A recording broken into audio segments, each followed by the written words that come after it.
You ask Tiger to solve. This deals with linear equations with one unknown.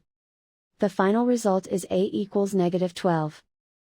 Let's solve it step by step. Isolate the a. Divide both sides by -7.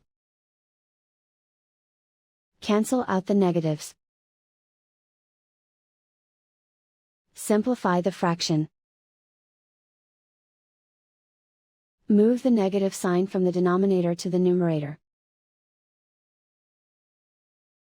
Find the greatest common factor of the numerator and denominator. Factor out and cancel the greatest common factor. And so the final result is a equals -12.